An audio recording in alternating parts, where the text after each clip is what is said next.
Good morning to all of you students.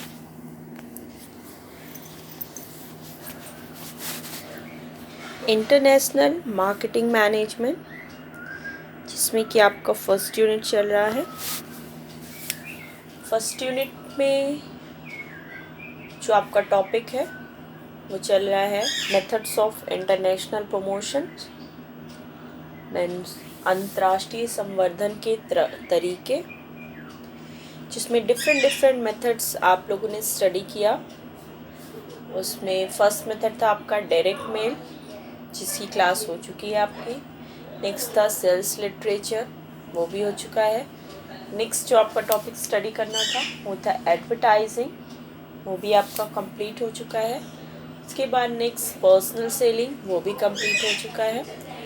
And next and last topic जो आपको methods में पढ़ना है वो है ट्रेड फेयर्स एंड एग्जीबिशंस। तो लास्ट क्लास में हम लोगों ने ट्रेड फेयर्स एंड एग्जीबिशन का मीनिंग स्टडी कर चुके हो आप। मीन्स व्यापारिक मेले एवं प्रदर्शनी क्या होती है, लास्ट क्लास में हम लोग डिस्कस कर चुके हैं। Then trade fairs and exhibitions कितने टाइप्स के होते हैं, मीन्स व्यापारिक मेले एवं प्रदर्शनी के प्रकार, वो भी लास्ट क्लास में आप स्टडी कर चुके हो। ओके स्टूडेंट, सो उसमें अभी आपको स्टडी करना है ट्रेड फेयर्स एंड एग्जीबिशंस में मेरिट्स एंड डीमेरिट्स। तो आज की प्रेजेंट क्लास में हम लोग स्टार्ट करेंगे merits and demerits of trade fairs and exhibitions, means व्यापारिक मेले एवं प्रदर्शनी के प्रकार, व्यापारिक मेले एवं प्रदर्शनी के लाभ एवं हानि या गुण या दोष। इसमें आपके डिफरेंट मेरिट्स है, इसके डीमेरिट्स हैं।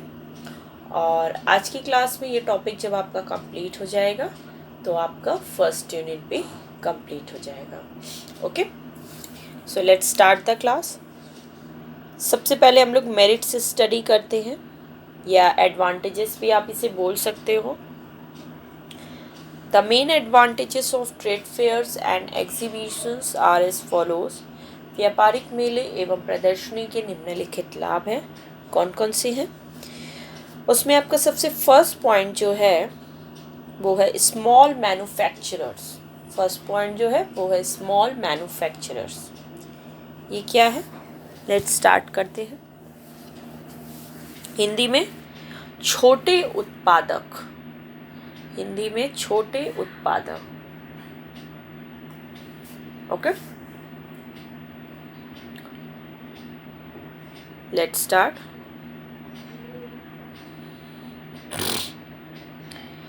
Small manufacturers who are not able to advertise in foreign countries on large scale find an opportunity to exhibit their products. Trade fairs and exhibitions, small manufacturers जो छोटे छोटे उत्पादक होते हैं, छोटे छोटे बिजनेसमैन होते हैं, उनके लिए ये एक बहुत ही अच्छी अपॉर्चुनिटी होती है। क्योंकि स्मॉल मैन्युफैक्चरर्स, छोटे उत्पादक जो अपने गुड्स को, अपने प्रोडक्ट्स को, अपने सर्विसेज को जो फॉरेन कंट्रीज़ में, फॉरेन मार्केट्स में एडवर्टाइज नहीं कर पाते हैं, मीन्स जो अपने गुड्स और सर्विसेज को इंटरनेशनल मार्केट में प्रेजेंट नहीं कर पाते हैं ऑन अ लार्ज स्केल, तो ट्रेड फेयर एंड एग्जीबिशन उनके लिए एक अपॉर्चुनिटी, बहुत ही अच्छी अपॉर्चुनिटी है, एक अवसर है, जिसके थ्रू जो स्मॉल मैन्युफैक्चरर हैं वो अपने गुड्स एंड सर्विसेज को फॉरेन मार्केट में ईजिली प्रेजेंट करते हैं। क्योंकि हर स्मॉल मैन्युफैक्चरर्स के लिए पॉसिबल नहीं है कि वो ह्यूज अमाउंट ऑफ ज़्यादा से ज़्यादा अपने जो प्रोडक्ट्स हैं उनके लिए एडवर्टीज़मेंट पे वो खर्चा करें, सेल्स प्रमोट करें। ये सब चीज़ें बहुत ही कॉस्टली होती हैं। बट जैसे कि ट्रेड फेयर एंड एग्जीबिशन अगर इंटरनेशनल मार्केट में लगता है या फॉरेन कंट्रीज़ में, तो उसमें वो ईज़िली अप्रोच करके अपने प्रोडक्ट्स एंड सर्विसेज को कस्टमर्स के सामने, मीन्स फॉरेन बायर्स के सामने प्रेजेंट कर सकते हैं। क्लियर है? They also get an opportunity to know the reaction of customers on a large scale. और स्मॉल मैन्युफैक्चरर्स को एक अपॉर्चुनिटी ये भी मिलती है कि वो ईज़िली अपने कस्टमर्स का रिएक्शन जो है, जो उनका रिस्पॉन्स है on a large scale, means foreign markets में जब भी ये ट्रेड फेयर एंड एग्जीबिशंस लगती हैं तो ये बहुत ही लार्ज स्केल पर लगती हैं, जिससे कि स्मॉल मैन्युफैक्चरर्स को एक अपॉर्चुनिटी ये भी मिलती है कि वो ईज़िली फॉरेन बायर से, कस्टमर से कांटेक्ट करके उनके जो भी रिएक्शन है उनके प्रोडक्ट के प्रति या उनके सर्विसेज के प्रति, वो ईज़िली उनको पता चल जाता है कि क्या उनके रिएक्शन है, क्या रिस्पॉन्स हैं बायर्स के। ओके, फिर उसी बेसिस पे कंपनियां अपने प्रोडक्ट को फॉरेन मार्केट में सेल करती हैं। क्लियर है? तो क्लियर हो गया कि किस तरह से trade fair and exhibitions small manufacturers के लिए बेनिफिटेड होते हैं। क्लियर? नेक्स्ट आ जाइए। नेक्स्ट जो आपका सेकेंड पॉइंट है वो है display of heavy items. Second advantage है display of heavy items. Okay, Hindi में भारी वस्तुओं को प्रदर्शित करना, भारी वस्तुओं को प्रदर्शित करना। ओके, क्लियर है? सो let's start second advantage. Many items which are heavy and occupy much space can't be taken to places of customers for displaying. बहुत सारे जो हैवी आइटम्स होते हैं किसी भी मैन्युफैक्चरर्स के, जो बहुत सारे प्रोडक्ट्स में जो हैवी आइटम्स होते हैं, कुछ आइटम्स होते हैं जो बहुत ही हैवी होते हैं एंड ऑक्यूपाई मच स्पेस, और जो कि बहुत ज़्यादा स्पेस को कवर अप करते हैं, मीन्स बहुत ज़्यादा स्थान को घेरते हैं। तो ऐसे प्रोडक्ट्स को, ऐसे आइटम्स को ये पॉसिबल नहीं है कि आप कस्टमर्स तक उसे ले जा करके, कस्टमर के प्लेस तक ले जा करके आप उसे डिस्प्ले करो या फिर प्रदर्शित करो। So they can be easily displayed here. इसलिए जो इस टाइप के प्रोडक्ट्स होते हैं, जो हैवी प्रोडक्ट्स होते हैं, वो फॉरेन मार्केट में, means trade fairs and exhibitions में आप इजीली उसे डिस्प्ले कर सकते हो। फिर से देखिए, मीन्स कुछ गुड्स या जो गुड्स ऐसे होते हैं जो बहुत ही भारी होते हैं, हैवी होते हैं, और जो कि बहुत ज़्यादा प्लेस को कवर अप करते हैं, मीन्स ज़्यादा स्थान घेरते हैं, ऐसे प्रोडक्ट्स को, ऐसे गुड्स को, ऐसे आइटम्स को कंपनियां जो है easily trade fairs and exhibitions में डिस्प्ले कर सकती हैं, जिससे कि उनको कोई भी डिफ़िकल्टी फेस नहीं करनी होती है। क्लियर है? नेक्स्ट आ जाइए, थर्ड एडवांटेज है आपका फीडबैक। फीडबैक का हिंदी है जानकारी देना। फीडबैक का हिंदी जानकारी देना। स्टार्ट करते हैं। The manufacturers of new products not only advertise their goods through exhibitions but also get the feedback and proposals of customers. जो भी न्यू प्रोडक्ट्स के मैन्युफैक्चरर्स हैं, उत्पादक हैं, वो न तो केवल एग्जीबिशंस एंड फेयर्स के थ्रू अपने गुड्स को एडवर्टाइज ही करते हैं, बल्कि also get the feedback and proposals of customer, बल्कि वो कस्टमर्स की फीडबैक्स भी उन्हें रिसीव होती है, एंड देन जो कस्टमर्स के आगे अगेन क्या प्रपोजल्स हैं, वो सारी चीज़ें भी वो ट्रेड फेयर्स एंड एग्जीबिशंस के थ्रू रिसीव करते हैं।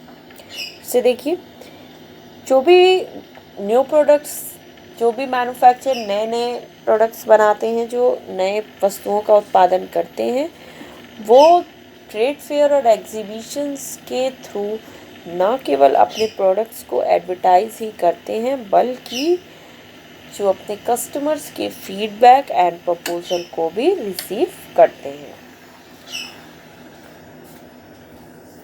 क्योंकि ट्रेड फेयर के थ्रू जब कांटेक्ट कस्टमर्स का कंपनी के साथ डायरेक्ट होता है, तो वहाँ पर उनकी क्या फीडबैक है उस पर्टिकुलर प्रोडक्ट के प्रति, या उनकी क्या अगेन आगे कुछ प्रपोजल्स हैं कस्टमर्स के, तो वो ईज़िली वो डिस्कस कर सकते हैं कंपनी और कस्टमर आपस में। सो इट इज़ ऑल्सो, इसलिए ये trade fair and exhibitions benefited होता है बोथ के लिए। क्लियर है? नेक्स्ट एडवांटेज आ जाइए। नेक्स्ट जो फोर्थ एडवांटेज है वो है वाइड कॉन्टेक्ट्स। नेक्स्ट जो फोर एडवांटेज है वो है वाइड कॉन्टेक्ट्स। हिंदी में है बड़े पैमाने पर संपर्क। हिंदी में बड़े पैमाने पर संपर्क। Okay, so let's start. ये क्या है? Through these exhibitions, an advertiser comes into a wide contact at one time.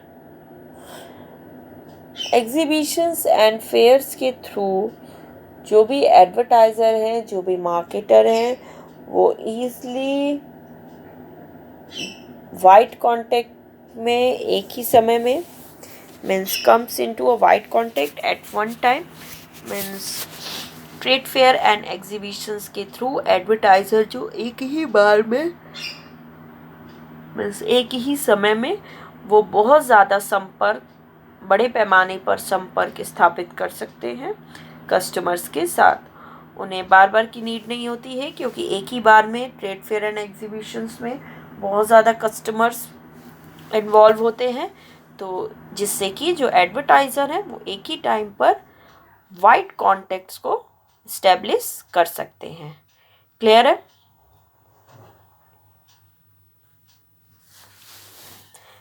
जिससे कि वो एक से ज़्यादा लोगों के साथ एक ही बार में कांटेक्ट कर लेते हैं। ओके, नेक्स्ट आ जाइए।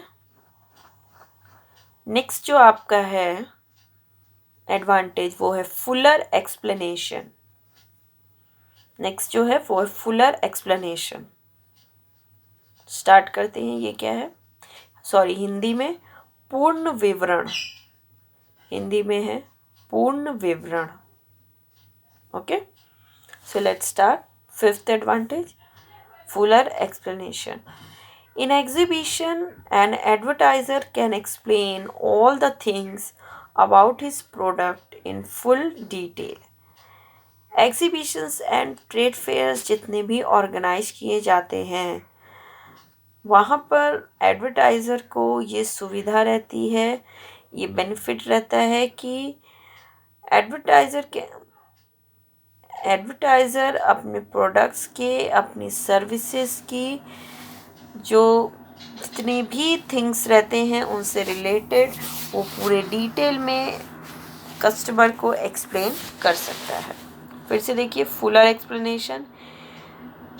एग्जीबिशंस एंड फेयर्स के थ्रू एडवर्टाइज़र अपने प्रोडक्ट से रिलेटेड जितनी भी इंफॉर्मेशन है या प्रोडक्ट से रिलेटेड क्या फीचर्स हैं, क्या उसके बेनिफिट्स हैं, वो ईज़ली जो है फुल डिटेल में वो एडवर्टाइज़र ईज़ली कांटेक्ट कर सकता है। क्लियर है?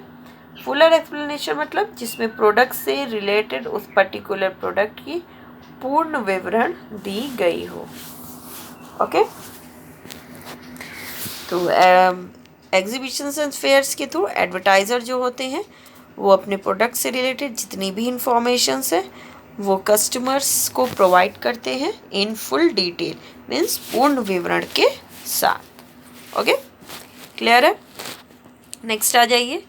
नेक्स्ट जो पॉइंट है आपका वो है wide business contacts.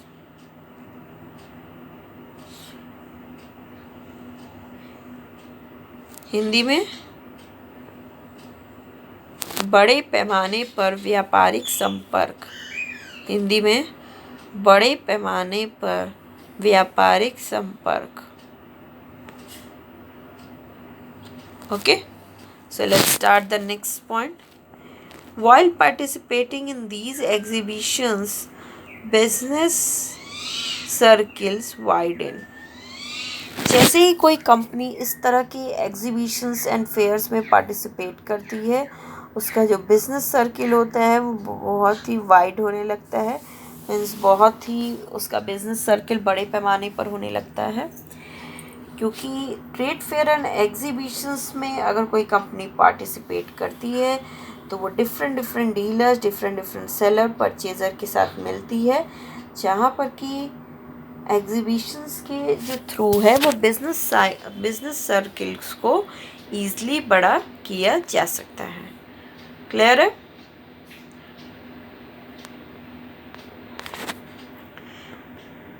Not only have the exporters participated in them, but also the supplier of raw materials,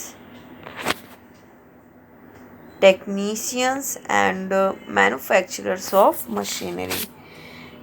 न सिर्फ केवल एक्सपोर्टर्स ही इस पर्टिकुलर जो वाइड बिजनेस कॉन्टेक्ट है या बिजनेस सर्किल में जब आपको डराया जाता है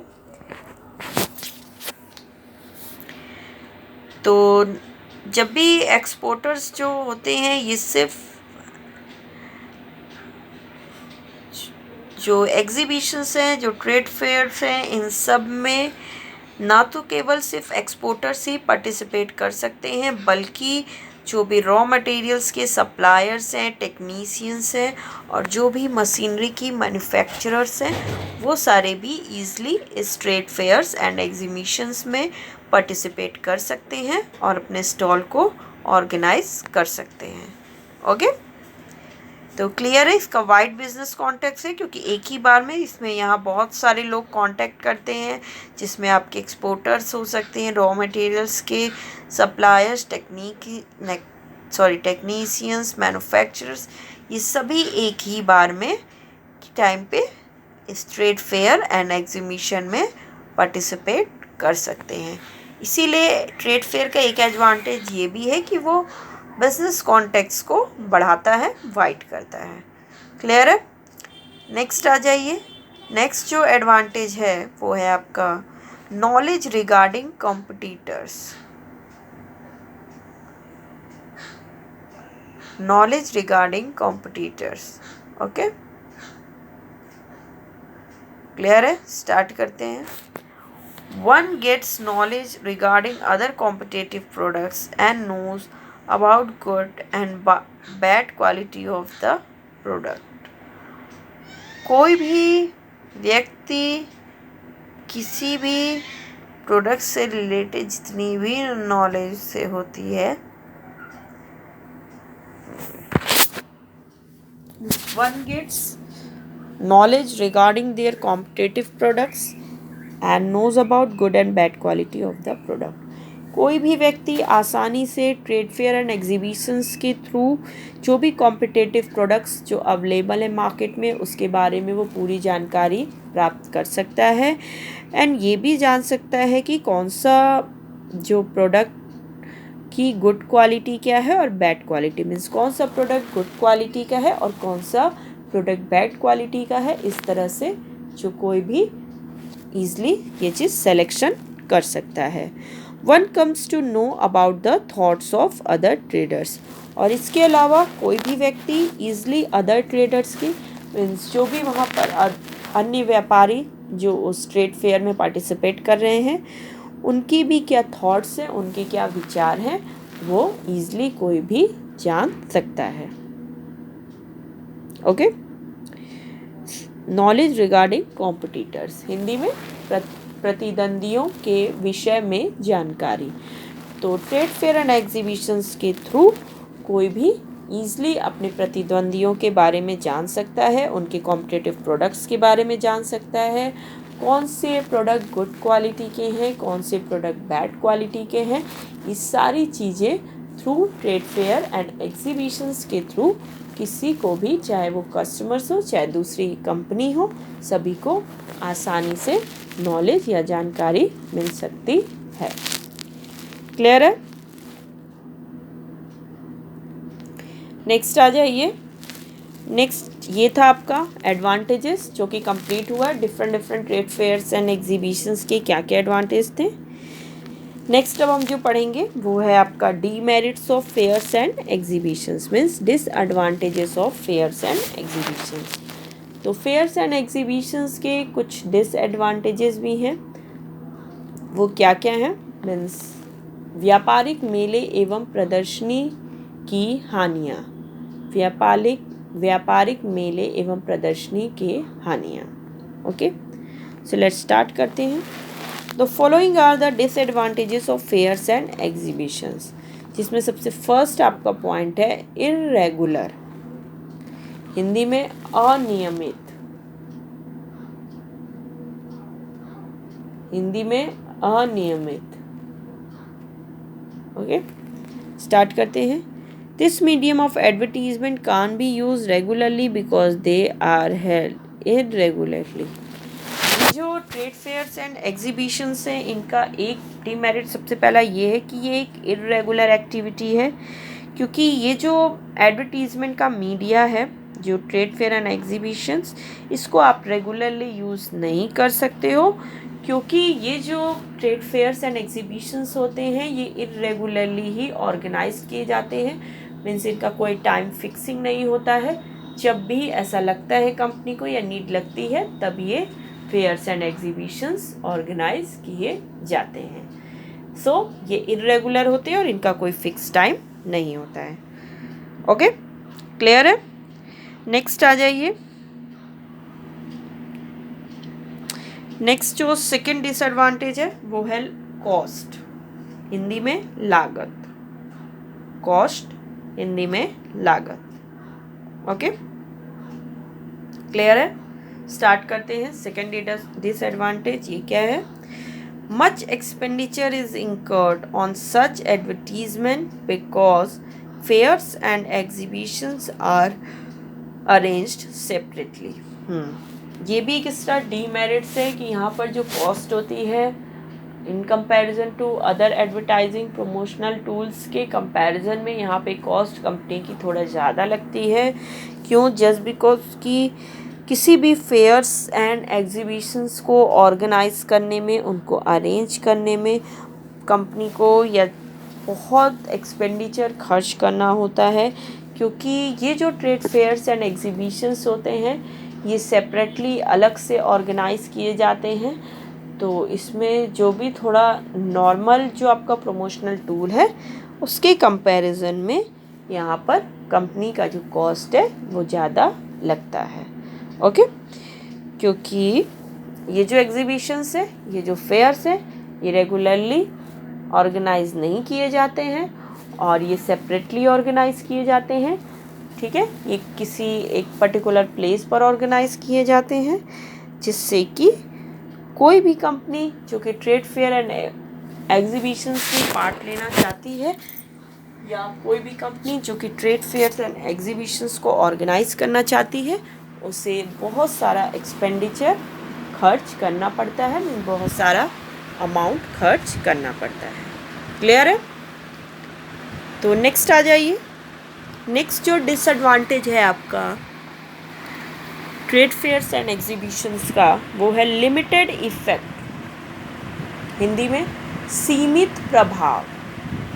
लिमिटेड इफेक्ट मीन्स सीमित प्रभाव। ये क्या है? स्टार्ट करते हैं।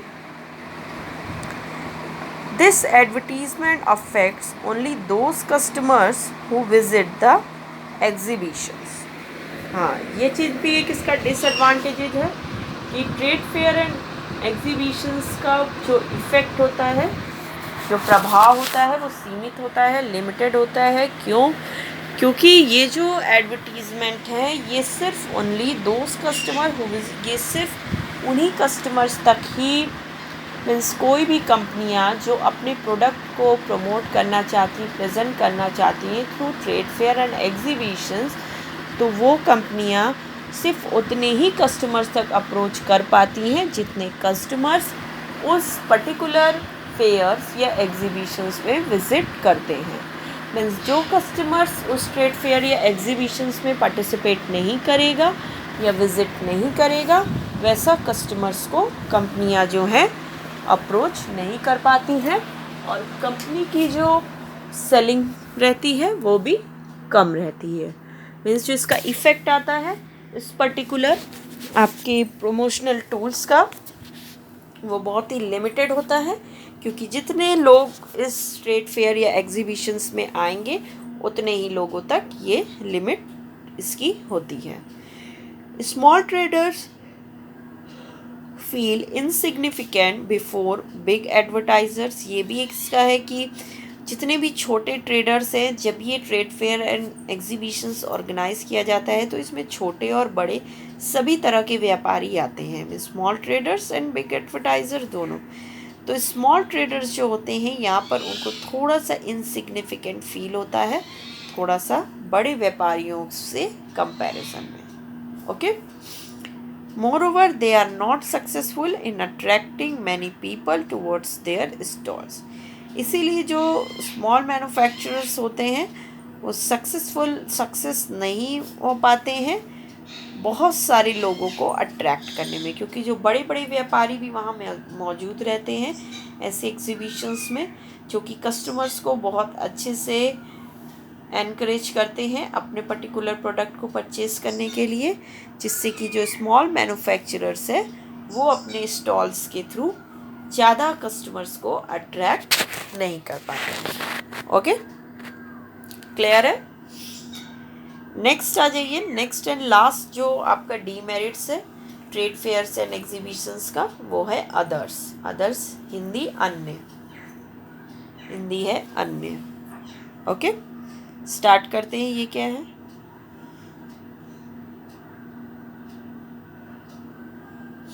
The officials of the business have to face additional burden due to their participation in these fairs and exhibitions। जितने भी बिजनेस के ऑफिशियल्स होते हैं उनके लिए इस तरह की ट्रेड फेयर्स एंड एग्जीबिशंस एक एडिशनल बर्डन होता है। ओके, एक एडिशनल बर्डन होता है जिसके थ्रू जो उनका पार्टिसिपेशन है इस तरह के फेयर्स एंड एग्जीबिशंस में कम ही होता है। Means trade fair and exhibitions में जितने बिजनेस के ऑफिशियल्स हैं उनको एक इसमें पार्टिसिपेट करने के लिए एक एडिशनल जो बर्डन होता है वो बियर करना होता है। ओके, क्लियर है?